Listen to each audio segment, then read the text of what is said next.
Allah, Yahweh Bashem, Yahweh Shai, double honors unto the apostles and elders, a great millstone. Peace, blessings, and salutations to the whole elect. And I really don't have a title for this. I just call it martial law in slow motion. And the reason why I say that is because that's probably gonna be the first of many shortages. And if you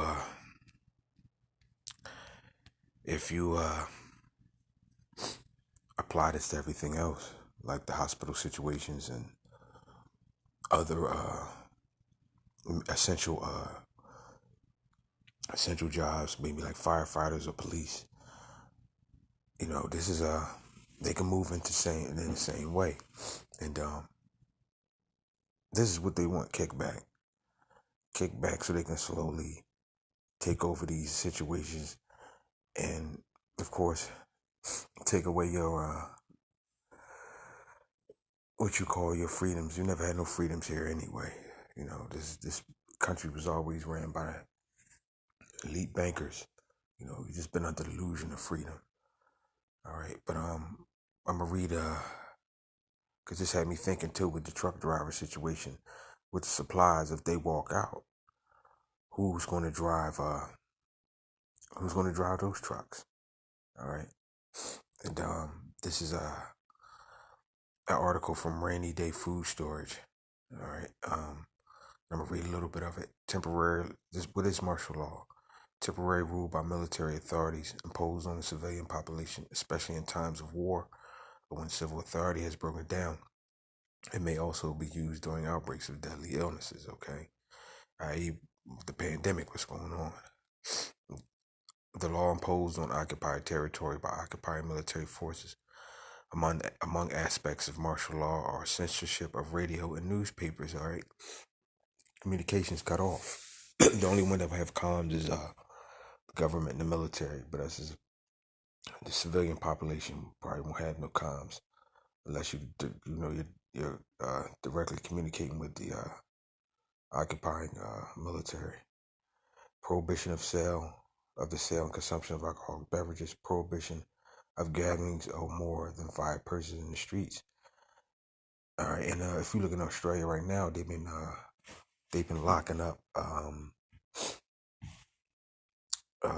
people for being out past curfew and giving them fines and stuff like that. All right, and the requirement of a permit from the local military authorities before any public meeting can be held. Religious meetings inside may be tolerated by authorities, held at hours not conflicting with curfew. In rare cases, martial law has been in effect, with armed soldiers barring citizens from being out of doors after sunset. So you really won't have no, it's basically a lockdown. All right, and I'm gonna go to a couple of executive orders. All right, like I was saying before, executive order 1099-5, seizure of all communication media, radio, television, newspapers, CB and ham radio, telephones, and the internet, in effect suspension of the First Amendment. All right, seizure of all electrical power and fossil fuels. All right, and here's the two that answered my question concerning food. This is Executive Order 10998. Seizure of all food sources, farms, farm equipment. Food will be rationed. Today, some states have anti-hoarding laws on the books, stating that anything over a week's supply of food is considered hoarding and against the law. All right, Executive Order 1099, seizure of all transportation and control of all highways, interstates, and seaports. Any vehicle, public or private, can be taken. So now you see, if they had a shortage of bus drivers, they activated the National Guard. So what do you think is going to happen with the hospitals, with the police force? And the people are already talking about defunding the police and all that stuff. You're basically in the middle of a war, and people don't want to believe that. It's right in front of their eyes, and they still refuse to believe it. I'm gonna get a few scriptures, then I'm gonna close out. All right. Shalom. Also on this Day of Atonement, we afflicting our souls. This is Luke. I'm gonna start Luke 21. And I'm gonna start at 19. And your patience possesses your souls. Okay, it's not a time to be running out there and getting emotional when you see things, because it's been prophesied. All right, it's been written. Okay, this is the Lord. This is part of the Lord's anger, his wrath on the left hand side. So, what is the scripture? Isaiah 33:6. Wisdom shall be the stability of thy times, and the law of the Lord thy strength. So we have to keep our minds and hearts fully in the Lord and Yahweh by Hashem Yahushai. It's verse 20. And when ye shall see Jerusalem compassed with armies, then know that the desolation thereof is nigh. Okay. Jacob's trouble.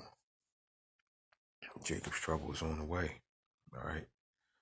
It's time to just buckle down and get ready for the ride. All right. This is 1 Thessalonians 5:3. For when they shall say peace and safety, then sudden destruction cometh upon them, as travail upon a woman with child, and they shall not escape. All right. So this back to normal situation is it's no back to normal. All right. You know, things will never be the way that they were. All right. More. I think 31st of no, not September, but October, he's going to be signing more executive orders. So, you know, all this is going to do is stir up the pot, which is going to lead to that martial law and a lot more lockdowns. All right. This is the last scripture. This is Isaiah chapter 30. Start at 8. Now go write it before them in the table and note it in the book, that it may be for the time to come, forever and ever.